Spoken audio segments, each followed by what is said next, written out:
Metro Manila has lots to offer in its hustle and bustle streets.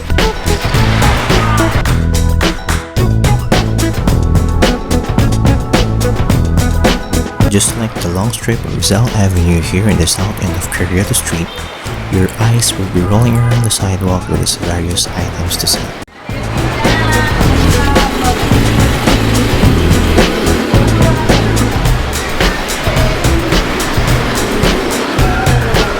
Tiangge is a Filipino term for flea market, bazaar, or just a market in general.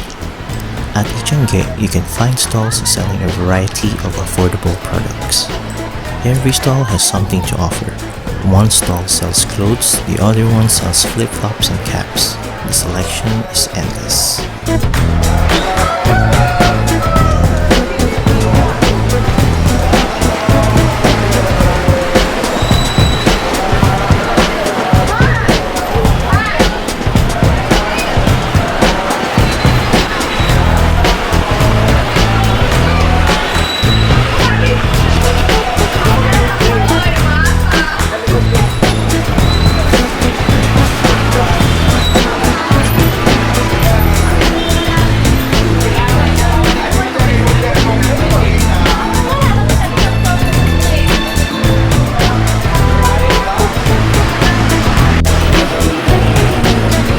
LRT or Light Railway Transit is the main landmark on Rizal Avenue.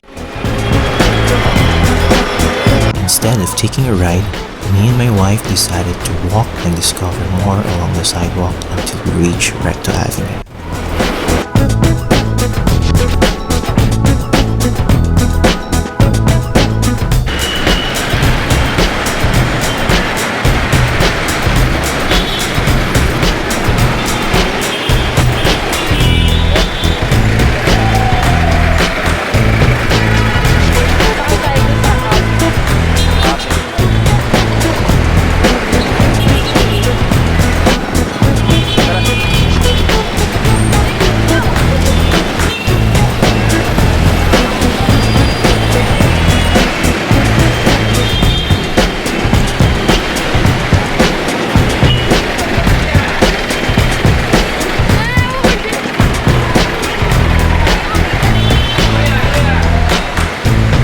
After that 6-minute walk and the sun is already striking, we now take a ride on a jeepney.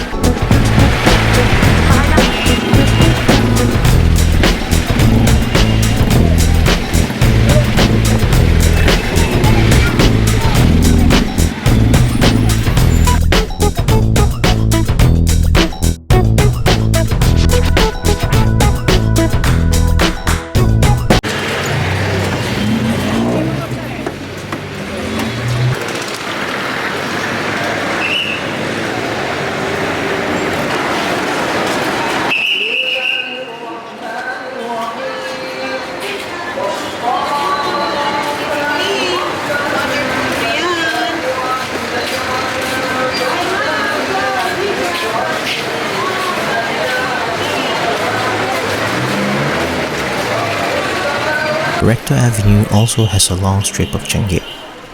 By most people, this area is also called Divisoria due to its shops that sell low-priced goods and its diverse manufacturing activities.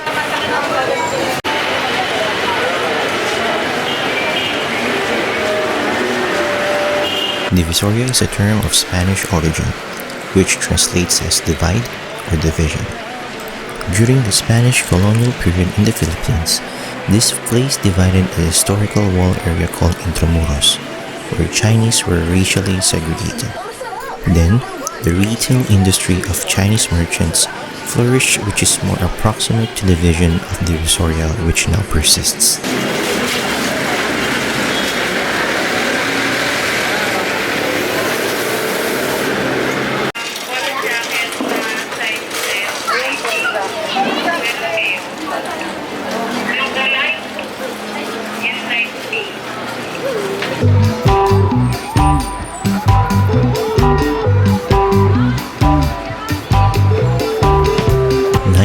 Mall and 168 Mall are one of the most sought-after destinations if you're looking for an affordable shopping experience.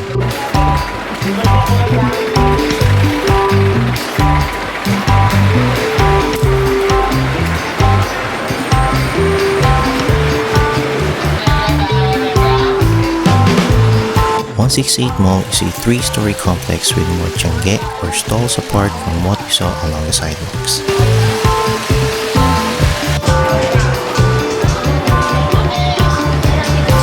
You can buy in piece, you can also buy in bulk. Make sure that you're wise to negotiate. We didn't come here to buy clothes. Instead, we're looking for stalls selling decorations for our son's first birthday. We found a stall. We didn't purchase yet. Instead, we looked for another stall.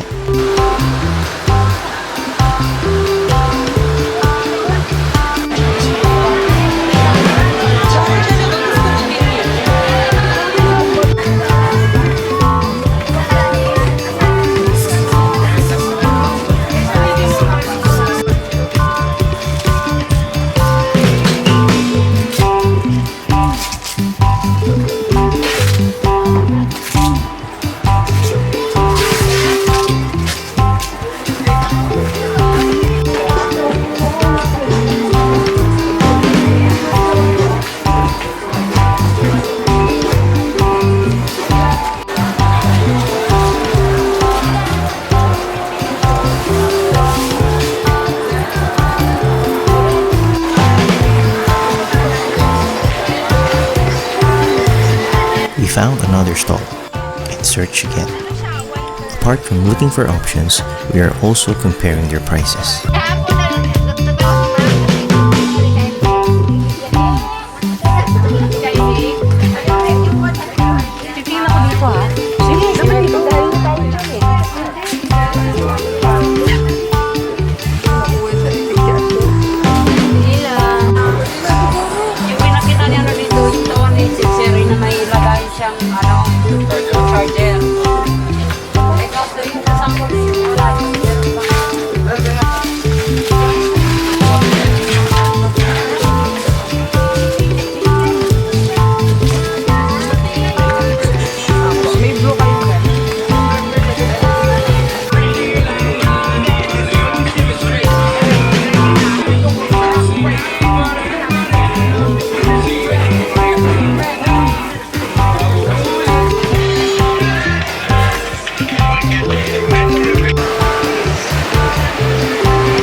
We moved to the next mall, the 999 Mall.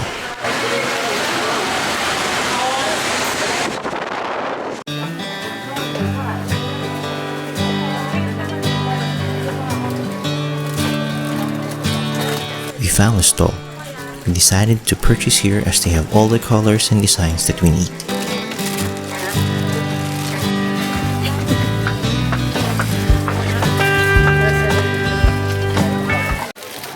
Dalawa po nito. Apo. Kailangan ko ng balon. Oo.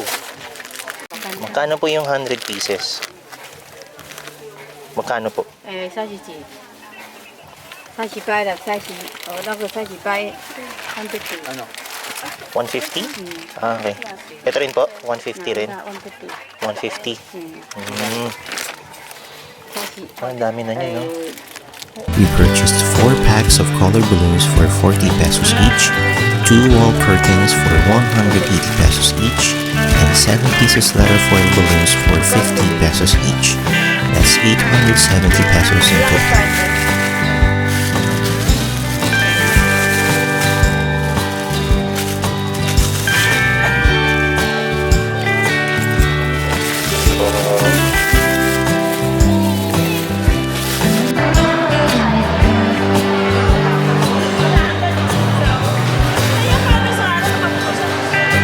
After that long stroll, we take our lunch from Tokyo Tokyo, a Japanese-themed fast food.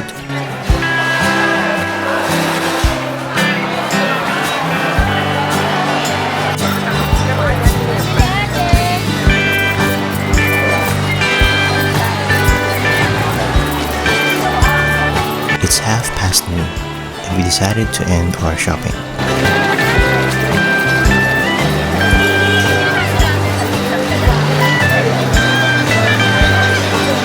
Shopping in Divisoria the whole day may not be enough. Every street and every corner has something to offer. If you will go to Divisoria, wear a comfortable clothing, especially shoes, as you will walk the whole time. Negotiate with the price. Don't be impulsive. Try to look around and you might find something better. And most of all, buy what you only need.